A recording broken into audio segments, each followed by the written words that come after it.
Hey, what's up, everybody, and welcome back to News Dose. And as an Eagles fan, as many of you all probably know by this point, unfortunately, last night it's going to sting for a little while. Man, their defense, it just did not show up. Gannon continues to be an overrated defensive coach, but hey, congratulations to the Kansas City Chiefs. Didn't really like the call at the end of the game. It is what it is. The defense put us in that position because they were awful. And, you know, Big Red, Andy Reid, really is just a genius of a head coach. And just big congrats. My hats are off to all of you fans out there. Regardless, though, we do have a lot of video game news to get into today. One is that I know a lot of people last week jumped to the conclusion that the Activision Blizzard deal was dead in the water thanks to the CMA's provisional findings. But, however, a couple analysts have come forward saying that you might want to pump your brakes on those assumptions. Also, it sounds like PlayStation might have some showcases incoming, one maybe sooner than expected, so we'll get into all that, plus plenty more today.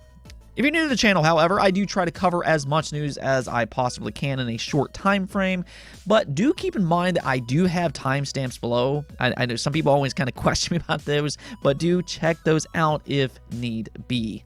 Without further ado, though, unlike Ganon's defense, let's just go ahead and get things started off with Metroid Prime Remastered. It has been so good to see so many people enjoy this masterpiece of a game in 2023.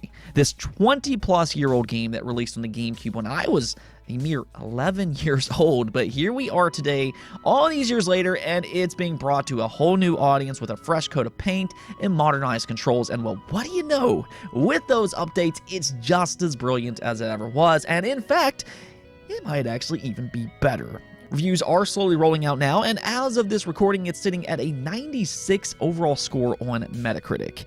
This right now is looking to be one of the best rated games, not just for this year, but also just one of the best rated Switch games ever, period. You can also see here that fans are enjoying it as well. I mean, of course they are because it's an amazing game, but you can see it does have a 9.1 user score as well. So really, if you haven't played this game already, go do yourself a favor, because ultimately you might find that not only is Metroid Prime one of the best GameCube games ever, but now it might also be one of the best Switch games ever.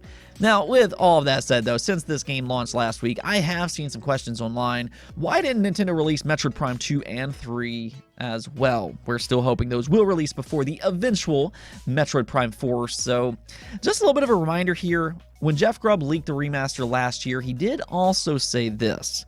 The other scoop here is that those games are also coming. They're also pretty much done, it sounds like, but Nintendo being Nintendo is going to hold on to them and will likely drop them later along the road. However, Nintendo decides in what order to release their games, they are going to do that. But they are going to do it separately, it sounds like. And Metroid Prime 1, my understanding is that it's getting the big remaster treatment, and then Metroid Prime 2 and Metroid Prime 3 are sort of getting, they'll probably get like updated controls and things like that, but they're not getting quite the same overhaul that Metroid Prime 1 is getting.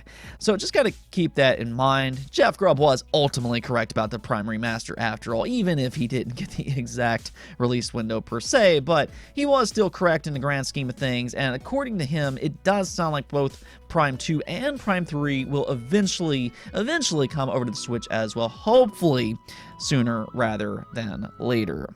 Oh, and we got an interesting find for a possible Xbox game coming sometime in the future. This isn't necessarily a 100% confirmation, but a possible Easter egg was recently spotted in Hi-Fi Rush. You know, speaking of excellent shadow launch games, that's kind of been the trend this year so far. But yes, while playing Hi-Fi Rush, players noticed something interesting about a panel in one of the elevators in the game. This pops up in a cutscene for a brief second, and if you freeze in the picture here, you'll notice in small print at the bottom, it says, "Sequel to popular survival horror game franchise announced." Now again, there's no guarantee that this means anything, but considering Hi-Fi Rush was developed by Tango Gameworks, the same studio behind The Evil Within, yeah, if you put two and two together here, this could be their way of teasing a new installment for their horror series. In fact, Ghostwire Tokyo was originally planned to be The Evil Within 3 before it eventually changed into something completely different. So it is possible that they've gone back to revisit the idea of making the third installment The Evil Within 3, and if so, I know a lot of horror fans out there will be thrilled, as these are some of the better games that you can play within this genre. Now, speaking of Xbox, let's get into this Xbox Activision situation. There's a lot that's happened over the last few weeks, and truthfully, despite the end result, I'm truthfully ready for all of this to just kind of come to an end. I know a lot of you all are in the same boat as well. At the very least, though, we are coming up to the finish line here, but that's kind of the thing. There has been this shift in tone online. After the CMA posted their provisional findings last week, there's been a lot of reactions with a lot of people just kind of jumping to the conclusion that this deal is now over and that there's no way Microsoft will get this deal through. Now, I immediately said, people need to just go and pump their brakes here because this is still far, far from over. The CMA did leave the door open for possible remedies, including Microsoft's proposal of a 10-year multi-platform contract for Call of Duty.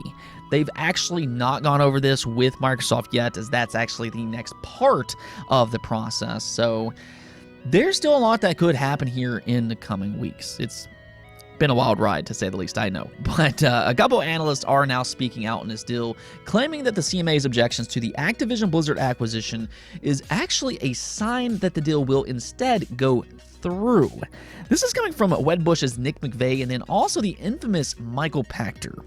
Now, Michael Pachter doesn't exactly have a great reputation among gamers, so you can kind of take this as you will. But according to these analysts, they released a note to investors that the deal is close to completing, with it saying, "We read today's release as a signal that the UK knows it has a losing legal argument. In our view, the FTC figured this out late last year and rushed to file suit to block the merger in the hopes of being first to extract concessions from Microsoft. We believe that the CMA reached the same conclusion during its review and accelerated its formal objection to the deal and proposed remedies in order to step in front of the FTC and gain bragging rights. The FTC has yet to offer proposed remedies, and the CMA, by listing onerous structural remedies, has positioned itself to be the dragon slayer in this action." So basically what they're saying here is that this has suddenly become a political battle between some of these bigger regulators, that they're more or less racing to get concessions because they know they'll lose legally in court. That way they can kind of come out and claim that they're the ones that made Microsoft cave and that they were the ones to beat out this huge corporation in the best way they possibly could. Now, on one side, I do agree that is the FTC stance because, well, that's Lena Khan's entire motto. She's all about an agenda and not necessarily the law. She actually wants to change the law, so I do agree that is the FTC stance. However, I do question this analysis in regards to the CMA. Now, the reason I say that is because, from everything that I understand, the way the CMA works in the UK, they don't really offer the same legal recourse as other regulators do. In the UK, if Microsoft isn't happy with the CMA's decision, well, they can then appeal that decision and then win. But then after that, it bounces right back over to the CMA, and they could just come to the same conclusion. It's actually a very, very messed up situation, but that's why I previously said they were a wild card in this entire case. However, at the same time, if Microsoft gets this deal passed everywhere except for the UK, that could theoretically actually be a bad thing for the CMA because Microsoft would then have more leverage. Hypothetically, in that situation, things could get ugly real fast. Microsoft could then take drastic measures and say, hey, if you're not going to pass us, and I mean, we're already approved everywhere else, so we're just going to go pull out of the UK, including Call of Duty, the very game the UK is trying to keep on all platforms. Now, I'm not saying that any of this will actually happen. That would be the extreme side of things. But I think that that's one of the interesting parts about this analysis is that all these other regulators on paper, they seem to be fighting a losing battle in terms of the law. So as long as Microsoft has a winning legal argument in all of these other regions, which it very much seems like they do, this will in return put pressure on the CMA as well, which is why they might want to take the legal battle into consideration as well. And plus, I'm sure the CMA doesn't want to lose in court either, even if they don't necessarily have the same legal recourse. Nonetheless, though, the point remains, this deal is still far from over. Now, we also got some PlayStation news, as it sounds like they have some incoming showcases. This is coming from Jeff Grubb, which we talked about earlier. He was very much correct about the Metroid Prime Remaster after all, and he's often been correct with his leaks. He's definitely one of the more reliable insiders out there, and on his Game Mess podcast, he revealed he had heard that a PlayStation State of Play is coming within the next month. Now, he was very clear on this, though, saying that it's more of a low-key State of Play. Sounded like he was originally going to say lackluster, so yeah, I wouldn't really go in expecting too much here. I doubt we'll see gameplay of Spider-Man 2 or anything like that. It sounds like it's going to be for some smaller announcements instead. However, he did later on clarify that this State of Play is more than likely happening in February, so we're talking about mere weeks here, and I kind of thought about that and just how he was describing it as low-key, and, you know, thing is that they do have PlayStation VR 2 releasing on February 22nd. I feel like they haven't really advertised this thing all that much. There doesn't seem to be much hype for PlayStation VR 2 thus far, so they might want to do something and try to change that. I'm actually a little surprised they haven't done more already, but that's where a February State of Play could come in. It could align with PlayStation VR 2's launch window, where maybe they focus on it and show some of its games. Now, with all that said, Jeff interestingly did also note that Sony has been holding back on some announcements. That's quite interesting, and that a big showcase from them should happen before E3. So, at the very least, it sounds like they have some exciting things planned for the near future. Also, we got an update for Hogwarts Legacy. Did drop last week, and leading up to its release, it became evident that, yeah, this is absolutely going to be a huge release. Well, about that, we do now have some results, or at least over on Steam. Benji Sells posted this up, which reveals the top 10 best-selling games for the week on the Steam platform. And as you can see here, Hogwarts Legacy dominated the charts, claiming the top 4 spots all to itself. Number 1 is Hogwarts Legacy Digital Deluxe. Number 2 is Hogwarts Legacy. Then 3, you have Hogwarts Legacy again. And then at number 4, you have Hogwarts Legacy Digital Deluxe yet again. Now, you might be wondering why we're seeing repeated entries, and the reason for that is because the way Steam tracks titles. They actually track pre-orders and post-release games as separate SKUs for whatever reason. Yeah, it's a little strange, but either way, once again, Hogwarts Legacy is proving to be a massive launch, and ultimately, I do believe that it will be one of the best-selling games for the entirety of 2023. I don't feel like that's a bold prediction at this rate, and in fact, there's already some signs it might be tracking ahead of last year's breakout hit being Elden Ring, so yeah, those boycotts are really working, aren't they? Let's go take a look at the poll of the day, though, where I asked you all, do you think Nintendo needs to do a Zelda Direct before the release of Tears of the Kingdom? And as you can see here, the majority of you all, being 52%, did indeed say yes, while 42% of you said no. The results here were actually pretty close, and based on the comments, some of you all did mention that going in blind will be your preferred route, and that it will sell well regardless if they show more or not.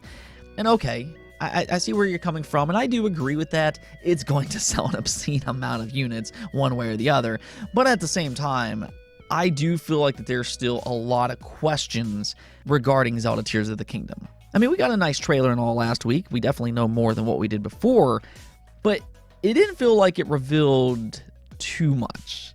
I mean, we still don't even know if this game has traditional dungeons or not, so even if it's not necessarily needed, it would be nice to let fans know what to expect better than what they have thus far. I mean, they are asking for $70, so the least they could do here is reveal some more info like they have with some of their other titles, such as Xenoblade, with it getting its own Direct last year. So yes, I am in the majority here. I do think a Zelda Direct maybe isn't needed, but I think that it would be preferred. Anyways, though, that's it for this episode, but if you liked the video, don't forget to bell notification and subscribe button for more content just like this. Also, if you'd like to support the channel through Patreon, thank you for making this content possible. Peace out.